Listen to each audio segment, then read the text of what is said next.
तो बेटा आज हम स्टार्ट कर रहे हैं pollen grain germination on stigma. Stigma के ऊपर किस तरह से पोलेन ट्यूब जर्मिनेट होती है वो आज हम प्रैक्टिकल परफॉर्म करने वाले हैं। तो बेटा हम सभी को पता है पोलेन ग्रेन जो होता है वो कैसा होता है, जिसके अंदर दो सेल होती है, एक बड़ी सेल होती है जिसको कहा जाता है वेजिटेटिव सेल और एक छोटी सेल होती है उसको कहा जाता है जनरेटिव सेल।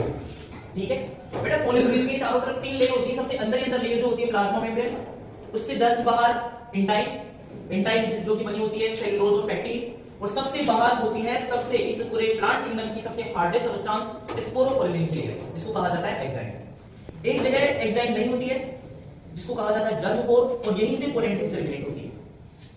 बेटा जो जनरेटिव सेल है इसी के जो न्यूक्लियस है इसी के डिवीजन से बनते हैं टू मेगामेट, और यही पोलेन ट्यूब में ग्रो करके आगे आते हैं। ठीक है, तो बेटा इसके लिए पोलेन ट्यूब जर्मिनेट कैसे होगी, इसके लिए हमें एक सॉल्यूशन तैयार करना पड़ेगा। उसके लिए हमें चाहिए distilled water 100 ml, boric acid चाहिए हमारे को 10 मिलीग्राम, मैग्नीशियम के सोर्स के रूप में हमें चाहिए मैग्नीशियम सल्फेट 30 मिलीग्राम। आप मैग्नीशियम सल्फेट ले सकते हैं, मैग्नीशियम क्लोराइड ले सकते हैं, मैग्नीशियम के सोर्स के रूप में आप कोई सा भी कंपाउंड ले सकते हैं। ठीक है, इसके अलावा आपको चाहिए पोटेशियम नाइट्रेट 20 मिलीग्राम, और सुक्रोज आपको चाहिए सबसे ज्यादा क्वांटिटी में 10 ग्राम। इन सभी को हम क्या करेंगे, इस बीकर के अंदर सबसे पहले डिस्टिल वाटर लेंगे और इन सभी को मिक्स कर देंगे और ग्लास रोड की हेल्प से इसको अच्छे से सही कर लेंगे। उसके बाद में हम जो हमारे पास में जो फ्लावर है हिबिस्कस, इस हिबिस्कस फ्लावर को बेटा एक स्लाइड लेंगे, स्लाइड के ऊपर इसके पोलेन ग्रेन्स को डस्ट करेंगे। डस्ट करने के बाद में बेटा ड्रॉपर की हेल्प से 2 ड्रॉप इस सॉल्यूशन की स्लाइड पे डालेंगे, उसको कवर स्लिप से बिल्कुल जेंटली कवर कर देंगे, उसमें बबल्स नहीं आने चाहिए, और उसके बाद में बेटा हम उसको माइक्रोस्कोप में ऑब्जर्व कर लेंगे तो हमें देखने को मिलेगा पोलेन ग्रेन से पोलेन ट्यूब ग्रो करती हुई, और ग्रो किसकी वजह से करती है बेटा, इस मैग्नीशियम की वजह से। ठीक है, और जनरेट हो रही है इस पूरे सॉल्यूशन की वजह से। तो आज हम इसी को प्रैक्टिकली परफॉर्म करने वाले हैं। Pollen grain germination on stigma को बिल्कुल प्रैक्टिकली इसकी प्रोसीजर को समझने वाले हैं। तो इसके लिए बेटा हमने बीकर के अंदर 100 ml वाटर लिया है। इसके अलावा हमने मेजरमेंट कर लिया है सुक्रोज 10 ग्राम। इसके अलावा बेटा हमने 10 मिलीग्राम लिया है बोरिक एसिड। इसके अलावा हमने 30 मिलीग्राम लिया है मैग्नीशियम क्लोराइड, मैग्नीशियम के सोर्स के फॉर्म में, और बेटा हमने 20 मिलीग्राम लिया है कैल्शियम नाइट्रेट, क्योंकि हमारे पास लैब में पोटेशियम नाइट्रेट प्रोवाइड नहीं था तो हमने कैल्शियम नाइट्रेट ले लिया।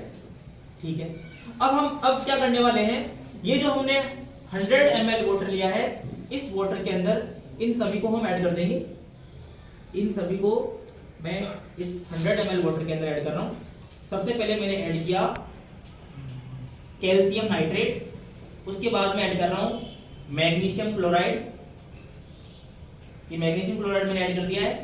अब मैं ऐड कर रहा हूं इसके अंदर बोरिक एसिड। बोरिक एसिड मैंने ऐड कर दिया है। अब सुक्रोज भी हमने ऐड कर दिया है।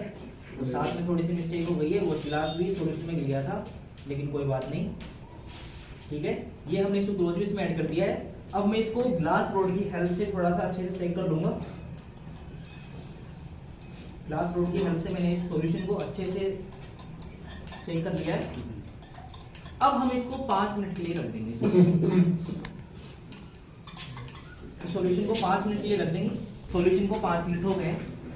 अब मैं इस ग्लास स्लाइड के ऊपर ड्रॉपर की हेल्प से इस सॉल्यूशन की 2 बूंद दूंगा।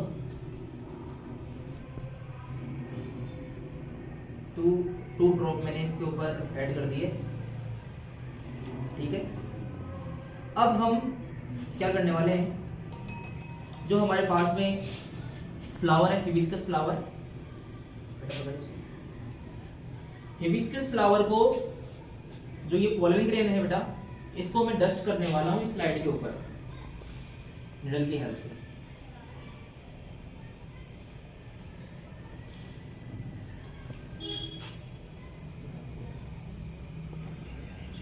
डस्ट करते हुए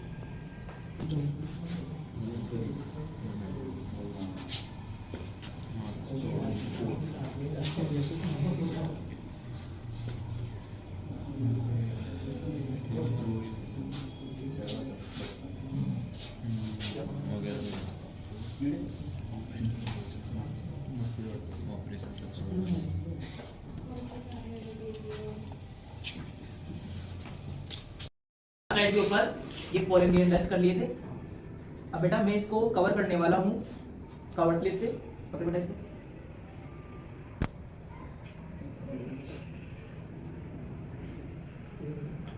कवर स्लिप यहाँ रख इसको। कवर स्लिप की हेल्प से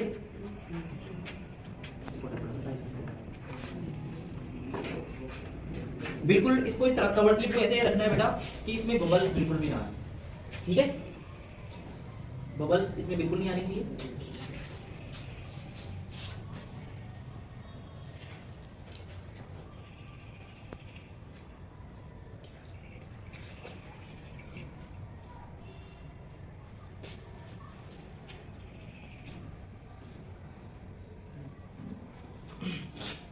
ये हमारी स्लाइड तैयार हो चुकी है। इसके ऊपर जो एक्स्ट्रा सॉल्यूशन था उसको मैं ब्लोटिंग पेपर से साफ कर दूंगा। ये हमारी स्लाइड तैयार हो चुकी है। अब हम इसको कंपाउंड माइक्रोस्कोप में ऑब्जर्व करेंगे और हमें देखने को मिलेगा कि किस तरह से पोलन ग्रेन से पोलन ट्यूब जर्मिनेट हो रही है और ग्रो करती हुई हमें नजर आ रही है। उसको हम 5 to 7 मिनट तक ऑब्जर्व करते रहेंगे तो हमें देखने को मिलेगा पोलन ट्यूब ग्रो करती रहेगी।